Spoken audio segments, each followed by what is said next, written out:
আজকে আমরা Hermitian matrix এবং বিপরীত হার্মিশিয়ান ম্যাট্রিক্স কিভাবে সহজে চিহ্নিত করা যায় সেটা নিয়ে আলোচনা করব।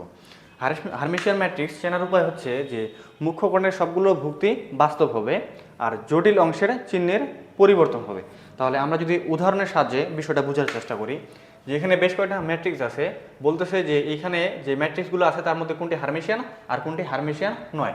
তাহলে এক নাম্বার যদি আসি যে মুখ্য কোণের সবগুলো অংশ বাস্তব আছে, ঠিক আছে, আর এটা যে হচ্ছে জটিল আছে, তাহলে জটিল অংশের চিহ্নের পরিবর্তন হবে। তাহলে 1 প্লাস আই আছে, তাহলে এখানে হয়ে যাবে 1 মাইনাস আই, কারণ হচ্ছে জটিল অংশের হচ্ছে আই সামনে আছে প্লাস, এখানে আই সামনে তাহলে হয়ে যাবে মাইনাস। এখানে যদি দেখি এখানে আছে 2 মাইনাস আই, তাহলে এখানে হয়ে যাবে 2 প্লাস আই। এখানে 7 প্লাস 2 আই, তাহলে 2 এর সামনে আছে হচ্ছে প্লাস, তাহলে এখানে 2 এর সামনে কি হয়ে যাবে মাইনাস হয়ে যাবে।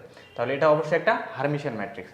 দুই নম্বরে যদি দেখি যে মুখ্য কোণ বাস্তব আছে, ঠিক আছে, 2 আই আছে, মাইনাস 2 আই ঠিক আছে, 9 আছে, এখানে 9 আই আছে, এটা কি ঠিক আছে? অবশ্যই না। কেন? কারণ হচ্ছে এই 9 যে আছে এটা কিন্তু জটিল অংশ না, এটা হচ্ছে বাস্তব অংশ। তাহলে বাস্তব অংশের কোনো পরিবর্তন হবে? অবশ্যই না, বাস্তব অংশের কোনো পরিবর্তন হবে না, শুধু জটিল অংশের চিহ্নের পরিবর্তন হবে। তাহলে এখানে যেহেতু 9 আছে, তাহলে এখানে 9ই থাকবে। তাহলে যেহেতু এটা নাই, তাহলে এটা হার্মিশিয়ান ম্যাট্রিক্স হবে না।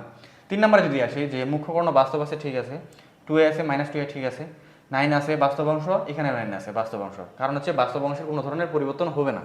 এখানে আছে 4 প্লাস আই, তার আই এর সামনে প্লাস, এখানে 4 মাইনাস আই, তার মানে আই এর সামনে কি আছে? মাইনাস। তাহলে অবশ্যই 3 নাম্বার একটি হার্মিশিয়ান ম্যাট্রিক্স।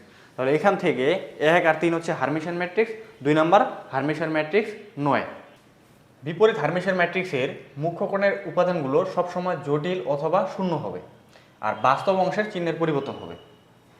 তাহলে যদি আমরা কয়েকটা উদাহরণের মাধ্যমে বিষয়টি বোঝার চেষ্টা করি, যে এখানে হচ্ছে মুখ্য কোণের উপাদানগুলো জটিল অথবা শূন্য আছে, ঠিক আছে, তারপরে এখানে হচ্ছে বাস্তব অংশের চিহ্নের পরিবর্তন হবে। 2 মাইনাস 3 আছে, তাহলে 2 এর সামনে প্লাস, তাহলে এখানে হবে মাইনাস, ঠিক আছে, 2 মাইনাস আই আছে, তাহলে 2 এর সামনে আছে প্লাস, তাহলে এখানে হয়ে যাবে মাইনাস 2, 3 আছে, তাহলে এটা জটিল অংশ, জটিল অংশের কিন্তু কোনো ধরনের পরিবর্তন হবে না, শুধু বাস্তব অংশের চিহ্নের পরিবর্তন হবে। তাহলে 3 থাকা যাবে।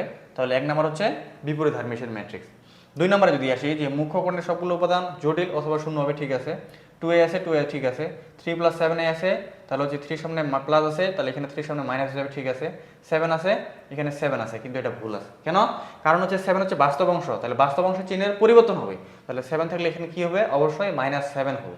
তাহলে এটা বিপরীত হার্মিশিয়ান ম্যাট্রিক্স হবে না। তিন নম্বরে যদি আসি যে মুখ্য কোণের সবগুলো উপাদান জটিল অথবা শূন্য, ঠিক আছে, 2 এ আছে, 2 এ আছে, ঠিক আছে, 3 প্লাস 7 এ, অর্থাৎ 3 সামনে প্লাস আছে, এখানে 3 সামনে মাইনাস, ঠিক আছে, 7 আছে, এখানে -7 আছে, তাহলে এখানে বাস্তব অংশের চিহ্নের পরিবর্তন আছে। তাহলে 3 নাম্বার বিপরীত হার্মিশিয়ান ম্যাট্রিক্স হবে।